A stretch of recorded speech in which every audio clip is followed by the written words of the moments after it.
The classroom was silent, the kind of silence that presses against your chest, heavy and suffocating. The fluorescent lights buzzed faintly above, casting a cold, sterile glow over the rows of desks. At the front of the room stood Mr. Harris, a tall, broad-shouldered man with sharp blue eyes and an air of authority that bordered on intimidation. He was white, in his late 40s, with thinning hair combed neatly to one side. His suit jacket hung loosely on his frame, but his posture screamed control. In his hand, he held a piece of chalk, like it was a weapon, tapping it rhythmically against the blackboard as he turned to face the class. "All right," he began, his voice dripping with sarcasm. "Let's see if anyone here actually paid attention during yesterday's lesson." His gaze swept across the room, lingering for just a moment longer on the back corner where Javier sat. Javier was Latino, 16 years old, with dark brown skin, messy black curls, and eyes that always seemed lost in thought. He wasn't popular, not because he was unlikable, but because he kept to himself. Most kids assumed he was quiet because he didn't understand the material. They couldn't have been more wrong. Mr. Harris smirked, his lips curling into something cruel. "Javier," he called out, his tone laced with mockery. "Why don't you come up here and solve this equation? After all, you seem so confident sitting there daydreaming instead of listening." A few students snickered under their breaths, but most stayed silent, avoiding eye contact. They knew what was happening here. This wasn't about teaching or learning. This was about power. Mr. Harris had a reputation for picking on the kids of color, especially the ones who didn't speak up. It was subtle enough to fly under the radar, but everyone felt it. Javier didn't move at first. He simply stared at the board, his expression unreadable. Then, slowly, deliberately, he rose from his seat. His movements were calm, almost too calm, as if he were walking through water. When he reached the front of the room, he stopped and looked at the equation scrawled across the blackboard. It was complex, a nonlinear differential equation involving multiple variables, something even the brightest students would struggle with. "Well," Mr. Harris said, crossing his arms, "are you going to stand there all day, or are you actually going to try?" The class held its breath. Some students shifted uncomfortably in their seats, while others leaned forward, curious to see how this would play out. Javier didn't respond immediately. Instead, he picked up a piece of chalk and began writing. His strokes were precise, confident, each symbol flowing seamlessly into the next. The room grew even quieter, the tension thick enough to cut with a knife. Mr. Harris frowned, his smirk faltering slightly. "What are you doing?" he asked, his voice sharper now. "That's not how you start." But Javier interrupted him without looking up. "Actually," he said softly, yet firmly, "it is." The entire class froze. No one had ever heard Javier speak like that before. Calm, assured, almost unstoppable. He continued working, filling the board with calculations that made no sense to most of the students, but left Mr. Harris visibly uneasy. Finally, after what felt like an eternity, Javier stepped back. "Done," he said simply. Mr. Harris stared at the board, his jaw tightening. For a moment, he said nothing, his mind racing. Then, with forced nonchalance, he cleared his throat. "Well, let's see if you're right, shall we?" As he began checking Javier's work, his frown deepened. Every step was perfect. Every calculation exact. By the time he reached the final line, his face was pale, his hands trembling slightly. This can't be right," he muttered, more to himself than anyone else. "Oh, it's right," Javier replied, his voice steady. "You might want to double-check your own notes next time, though. You missed a variable in the third step." The room erupted into whispers. Students exchanged shocked glances, some whispering words of admiration, others staring at Mr. Harris with newfound skepticism. The teacher stood there, speechless, his carefully constructed facade crumbling before their very eyes. And Javier? He simply walked back to his seat, his head held high, leaving behind a trail of respect, and perhaps a little bit of fear. The classroom remained in a stunned silence, the kind that lingers after something monumental has shifted. Mr. Harris stood frozen, his face flushed with a mixture of anger and embarrassment. His fingers tightened around the piece of chalk he still held, snapping it clean in half without him even realizing it. The crack echoed through the room, sharp and final, like the sound of authority shattering.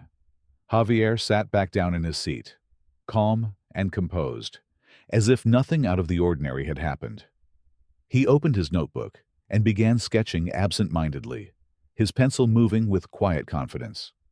Around him, whispers grew louder, students daring to break the tension. "Did you see that?" one muttered. "He just destroyed Mr. Harris," another hissed. But Javier didn't react. He didn't need to. The weight of what he'd done spoke for itself. Mr. Harris finally found his voice, though it came out strained, almost desperate. "All right, class," he snapped, trying to regain control. "Settle down. This isn't some circus." His eyes darted toward Javier, narrowing slightly. "And you!" He pointed a finger, trembling with barely contained rage. "Don't think this changes anything. You got lucky, that's all." But the words fell flat. Even the students who had once laughed at Mr. Harris's jabs now looked at him with skepticism. Luck? No one believed that anymore. What they had witnessed wasn't luck. It was pure genius.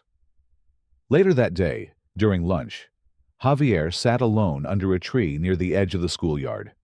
It was his usual spot, far enough from the chaos of the cafeteria, but close enough to hear snippets of conversation carried by the wind. Today, however, he wasn't alone for long. A group of students approached him cautiously, their expressions a mix of curiosity and awe. "Hey, Javier," one of them said, a boy named Alex who usually hung out with the popular crowd. We just wanted to say, that was incredible back there." Javier glanced up, surprised but not entirely unprepared. He shrugged nonchalantly. "It was just math," he replied, his tone casual, almost dismissive. "Just math?" Another student chimed in, incredulous. "That equation was impossible. Even Mr. Harris couldn't solve it without looking at his notes." This drew a few chuckles from the group, but Javier didn't laugh. Instead, he leaned back against the tree, his dark eyes thoughtful. "It's not about being impossible," he said quietly. "It's about seeing patterns where others see chaos. That's all." The simplicity of his explanation left them speechless. For a moment, no one knew what to say.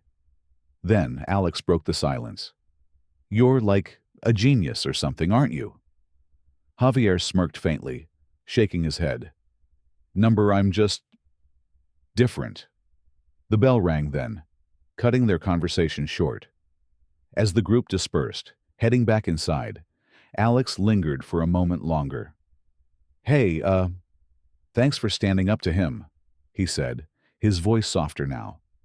"We've all been waiting for someone to do that." Javier nodded, watching as Alex jogged away. He didn't feel like a hero. Far from it. All he'd done was solve an equation. But deep down, he knew something had changed.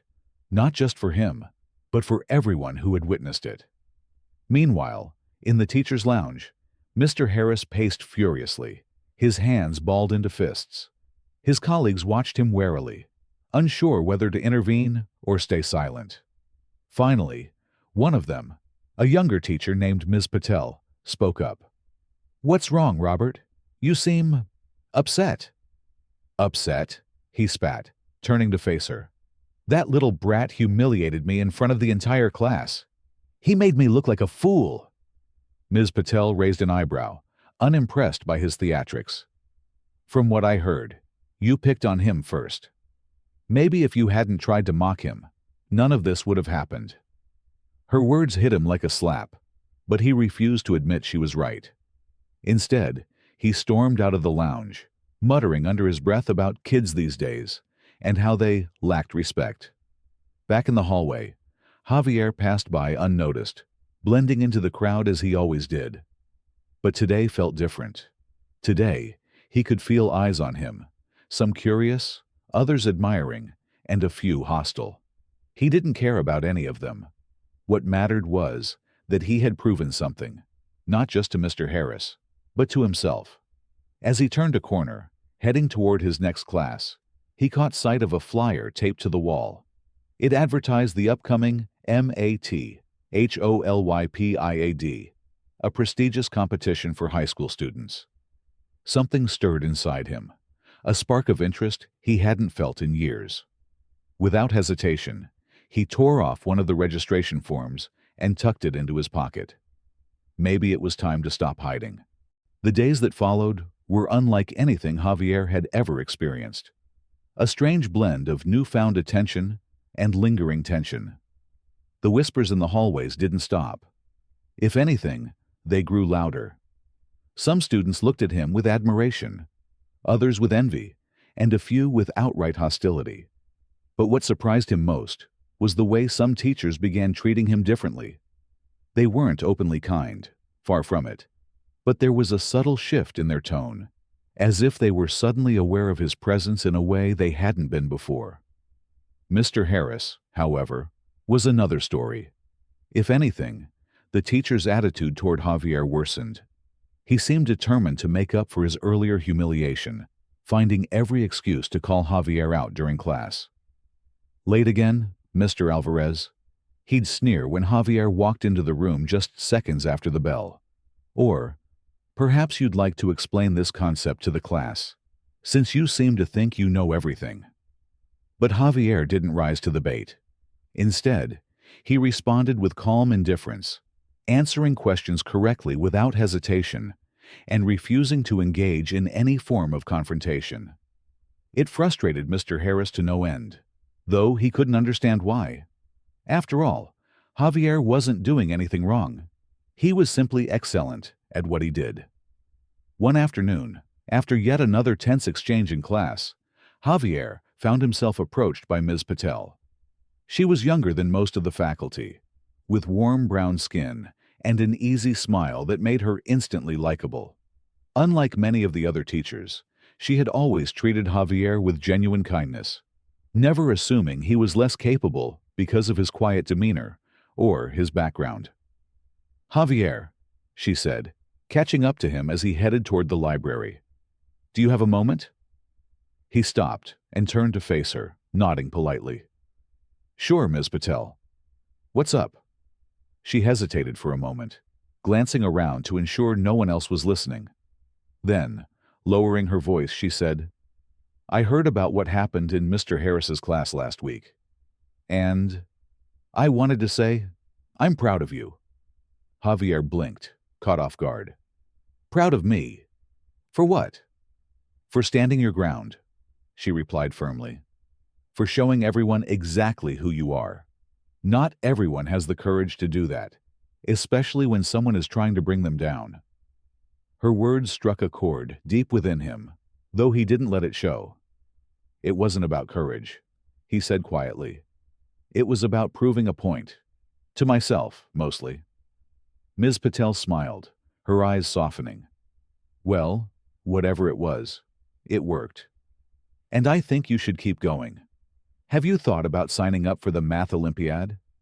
Javier reached into his pocket and pulled out the crumpled registration form he'd taken days earlier.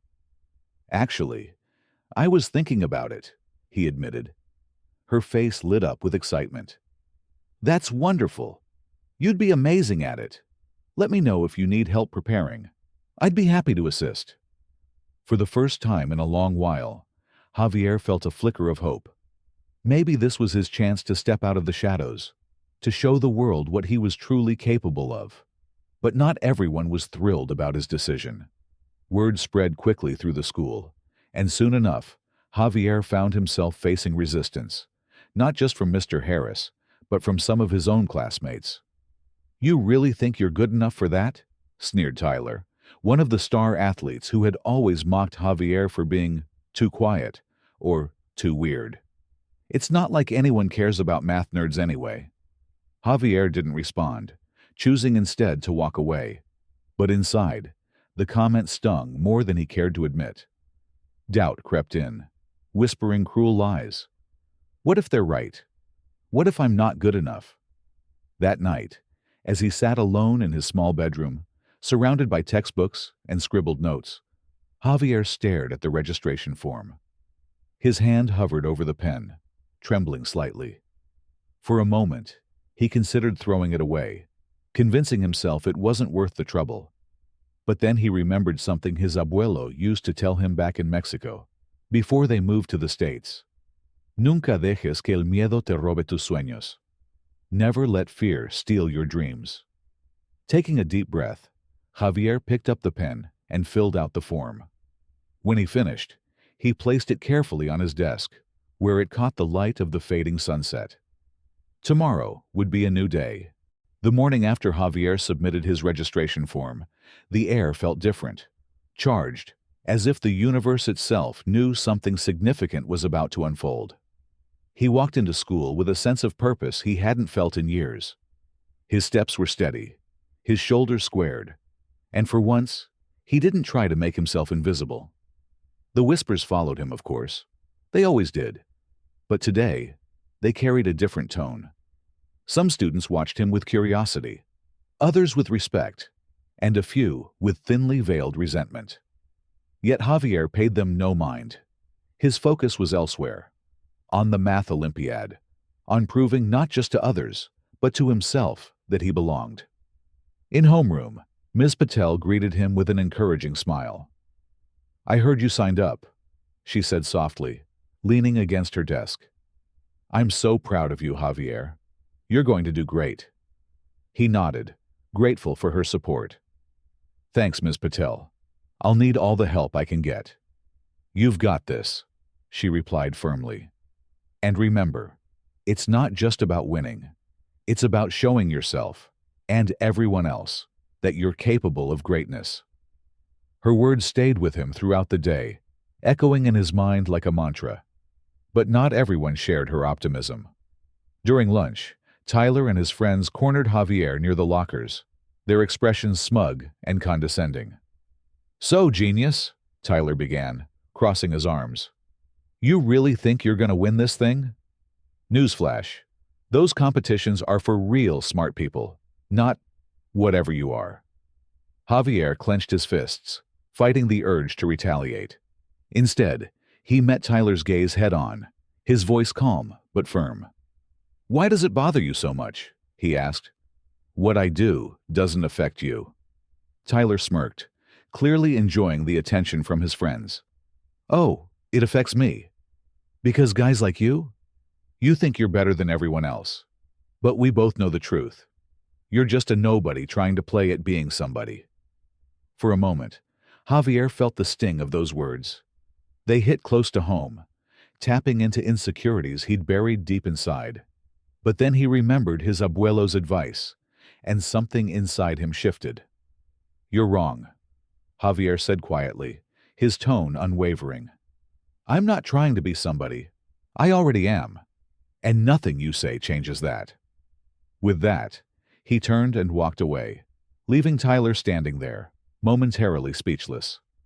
Later that week, Javier began preparing for the Olympiad in earnest. Ms. Patel helped him during her free periods, guiding him through advanced problems and teaching him strategies to tackle even the most complex equations. She wasn't just a teacher. She became a mentor, someone who believed in him when few others did. But the real challenge came from within. Every night, Javier pushed himself harder than ever before, poring over textbooks and solving problem after problem until his eyes burned and his hands cramped. There were moments when doubt crept in, whispering cruel reminders of his struggles, his family's financial hardships, the prejudice he faced daily, the feeling of never quite belonging. But each time, he silenced those doubts with sheer determination. One evening, as he worked late into the night, his mother knocked gently on his door. "Mijo," she said, stepping inside. "It's getting late. You should rest." "I can't, Mama," he replied without looking up. "There's still so much to learn." She sighed, sitting beside him on the edge of his bed. "You work too hard, Javier. Sometimes I worry you're carrying the weight of the world on your shoulders." He paused, setting down his pencil. "Maybe I am," he admitted. "But if I don't push myself, who will? People like Mr. Harris. They don't believe in me. They never have. So I have to believe in myself." His mother reached out, placing a hand on his shoulder. "You are stronger than you realize, mijo. Stronger than anyone who tries to bring you down. Just promise me one thing. Don't let this journey break you. Remember why you started." Her words brought tears to his eyes, though he quickly blinked them away. "I won't, Mama. I promise." As she left the room, Javier returned to his work, fueled by a renewed sense of purpose. This wasn't just about proving himself to others. It was about honoring the sacrifices his family had made, about breaking free from the limitations society tried to impose on him. Finally, the day of the competition arrived. The auditorium was packed with students, teachers, and parents, all buzzing with anticipation. Javier sat among the competitors, his heart pounding in his chest. Across the room, he spotted Mr. Harris, who glared at him with undisguised disdain. For a moment, their eyes met, and Javier felt a surge of defiance. When the proctor announced the start of the exam, Javier took a deep breath and picked up his pencil. The first question appeared on the screen, a deceptively simple algebraic equation. But as he worked through it, he realized it was merely the tip of the iceberg. Each subsequent problem grew more intricate, more demanding, testing not just his knowledge, but his creativity and resilience. Hours passed in a blur. By the time the final buzzer sounded, Javier's hand was trembling from exhaustion. He leaned back in his chair, closing his eyes, unsure whether he had done enough. The results wouldn't be announced until the following week, but as Javier left the auditorium, he felt a strange sense of peace. Win or lose, he had given everything he had. And sometimes, that was enough. Or so he thought. The week following the Math Olympiad felt like an eternity, each day stretching longer than the last as Javier waited for the results. He tried to distract himself with schoolwork and helping his mother around the house, but the anticipation lingered in the back of his mind, a quiet hum that refused to fade. His classmates noticed the change in him too. His calm demeanor seemed tinged with something new. Hope. On Friday afternoon, just as the final bell rang, an announcement came over the intercom. "Attention students, please gather in the auditorium for the Math Olympiad award ceremony."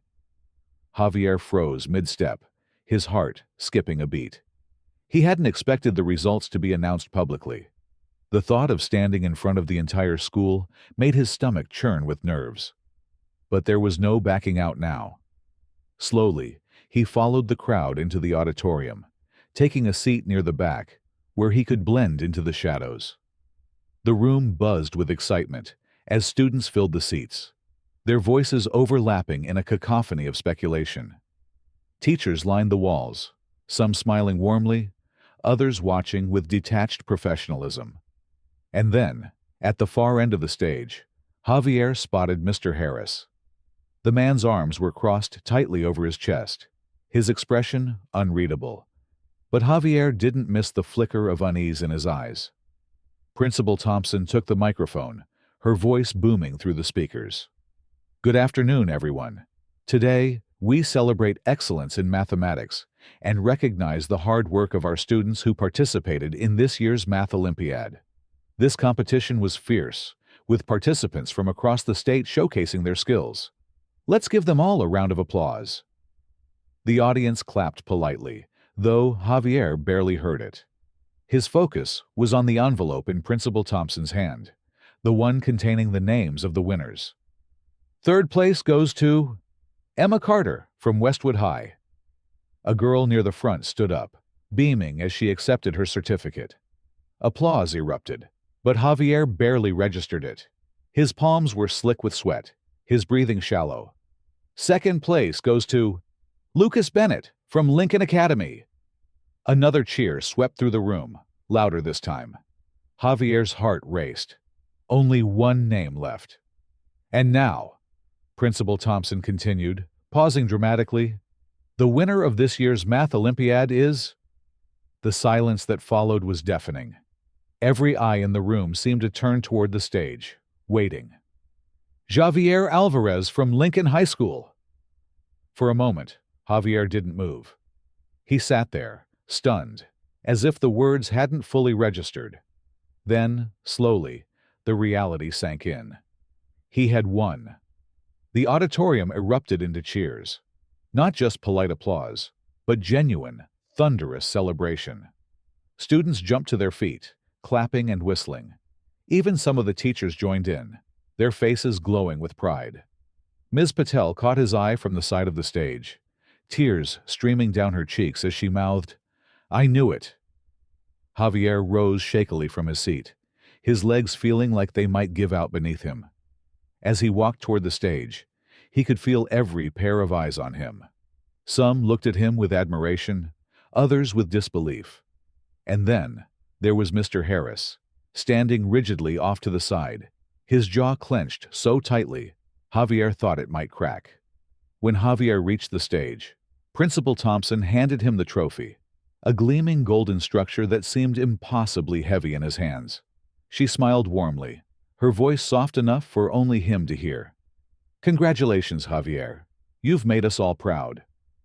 As he stood there, bathed in the spotlight, Javier felt something he hadn't allowed himself to feel in a long time. Pride. Not arrogance, not superiority, but pure, unadulterated pride in what he had accomplished. But the moment wasn't just about him. It was about every kid who had ever been underestimated, every student told they weren't good enough because of where they came from or how they looked. It was for his mother, who worked tirelessly to provide for their family. For his abuelo, whose wisdom had guided him through the darkest moments. And yes, even for Mr. Harris, whose cruelty had inadvertently pushed Javier to prove him wrong. As he descended the stairs, clutching the trophy tightly, Javier locked eyes with Tyler, who gave him a begrudging nod of respect. Alex grinned and gave him a thumbs up. Even Mr. Harris offered a curt nod, though his expression remained unreadable. Later that evening, as Javier sat alone in his room, the trophy resting on his desk, he reflected on everything that had led him here. The struggles, the doubts, the moments of triumph. They had all shaped him into the person he was today.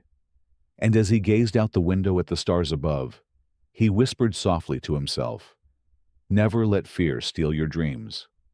Because sometimes, the hardest battles are the ones we fight within ourselves. And winning those battles, that's when you truly become unstoppable.